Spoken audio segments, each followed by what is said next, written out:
Welcome back to Mitú Daily. I'm Jenny. And I'm Alejandro. And it's V-Day!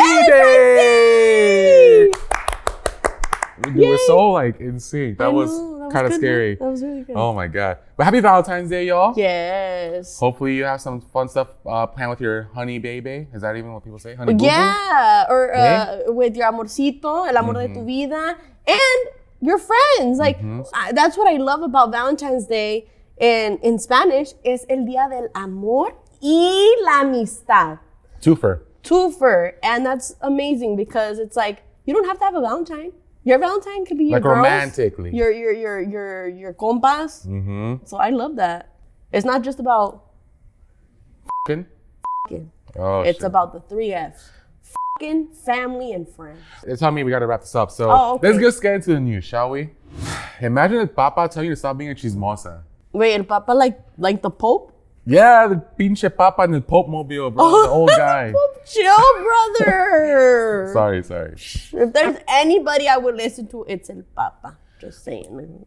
Well, listen up, because I don't know about that. Look, so el Papa called out a group of Dominican nuns from the Union of St. Catherine of Siena to distance themselves from tales, a.k.a. telling them to dejar de chismear. Whoop. Yeah. So his full quote was, "Gossip kills. Gossip poisons. Please, no gossiping among you. None. And to ask this of a woman is heroic." What the fuck? But come on. Let's move forward and no gossip.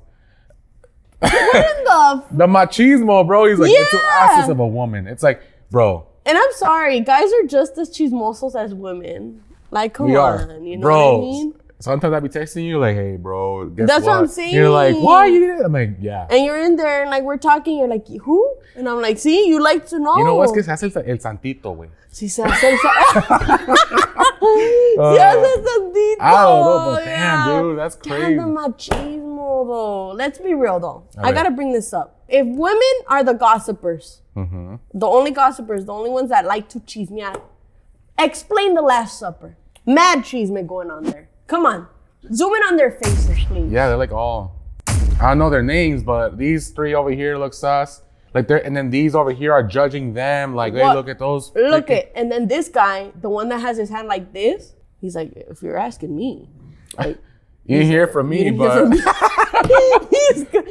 I don't know, dude. And they're all men. Freaking hypocrite, bro. And I know, again, we're chismosos too, bro. So Papa. And you know what? I don't want to hear no blasphemy comments. About what? About how we're like. Oh, como con I don't want to hear. This is all observation. Just like the Pope. Just like observing the Pope. people gossiping. Exactly. So I don't want to hear no blasphemy comments. But what do you guys think? Is the Pope out of pocket for this one? Because I know he's getting older, but bro, come on. Sometimes you gotta check these fools. This is true. Kanye West, Yeezy, Yay, whatever you go by now, you are the Pendejo of the week. Possibly the year, bro. He's been on a sick one lately. Can someone take his phone away? Seriously, the screen time has to be adjusted on that guy because there's a couple things that gave him the Pendejo honors, but his most recent antics this week locked him in for sure. For sure. It started with the unhinged tweets like this.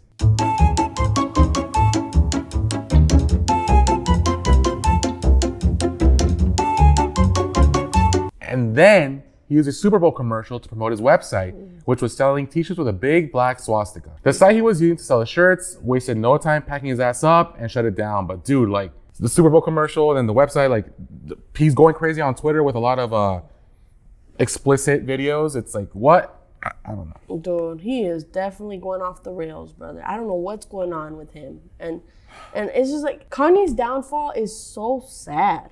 It has to be studied. Dude, it's what's going on? I know he was diagnosed with being bipolar, but it's ¿qué le está pasando? I remember when he had bangers, he was all about the music, College Dropout, My Dark Twisted Fantasy. Yeah. I want the old Kanye, the song, yeah. And it's just, he's influenced many rappers, today, and even had a $1 billion partnership with Adidas. Everyone had Yeezys, bro. Yeah, no matter how ugly they are. They are ugly, I'm sorry. I have a strong theory he just made some ugly shoes and just sold them, and he's like, y'all bought my ugly ass shoes.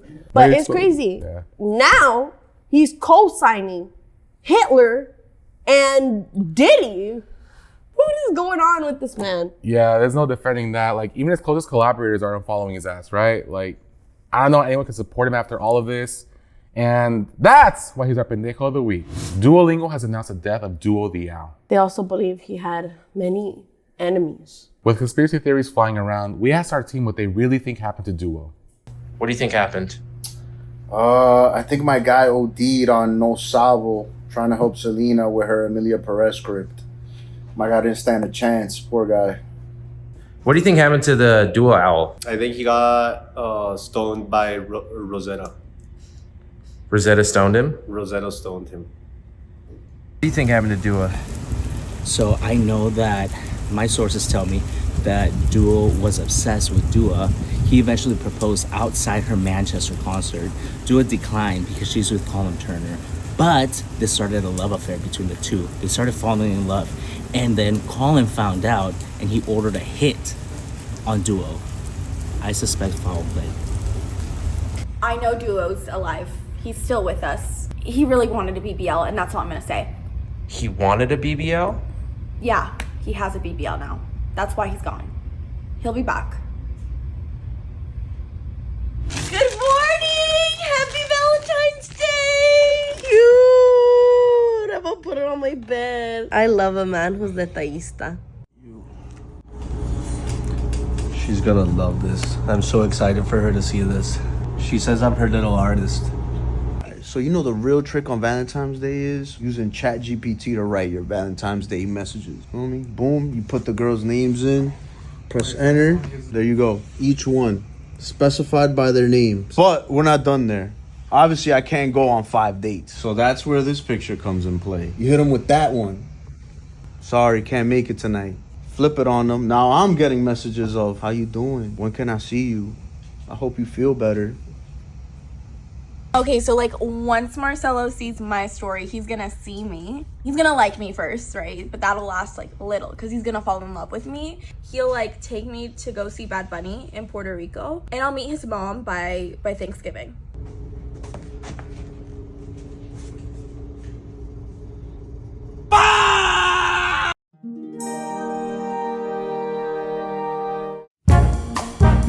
What's up, mitú fam? This one's for our Dominicans. We're at the press line for Mad Bills to Pay, and we're talking to the cast and crew behind the movie. Let's see what they have to say.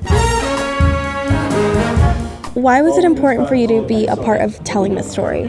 I think it was really important for me to be part of this story because it's a story about a Dominican family. A story about like young love, family through a Dominican lens. It's a story that grew from my background and sort of like I grew up in the Bronx and the character of Rico is based on like a lot of guys that I grew up around who were like hustlers. It's a never-ending story in New York, in the Bronx. Like, we could go back decades in the Bronx, and then a lot of times it's not good history, so we really want to reflect on the great history of the Bronx. In this film, like the character, he sells nutcracker cocktails, which are like these like homemade moonshine drinks, and he basically sells it with his girlfriend, and things get complicated when she gets pregnant. I feel like there could have been like no better cast to bring more authenticity to this whole story. There are not enough stories that portray Latinx and Latin people, so it was such a pleasure to just be part of that. And I felt there was a freshness to it that I just like haven't seen in a while. You just see like a part of the Bronx, a part of New York with us and a Latino community, so yeah, it was very important for me to represent my people. Especially like right now during these times when like diversity and inclusion are trying to get eliminated. So through like a story like this that takes place in the Bronx means everything to me, you know, to really represent and allow, you know, Latinos, Dominican people to see themselves. What's one stereotype you're sick and tired of seeing about Latinos on the screen? Latinos? Oh, hands down, oh, we talk so fast, we can't understand you, like stuff like that. A lot of Latinos don't own their blackness, and I feel like it's something that a lot of people need to get educated on it. I'm not gonna mention any films by name, but like there's a particular film set in the Heights that you know, just isn't kind of like, doesn't really get it. Just drama and toxicity, which Honestly, the film is kind of dramatic and toxic, but I would like to be part of something more, serious and a more serious dynamic. And in this film, you get to see, Black Latinos. I hope that, we remedy that, like, moving forward, and there's more just authenticity and like Latin American stories in general.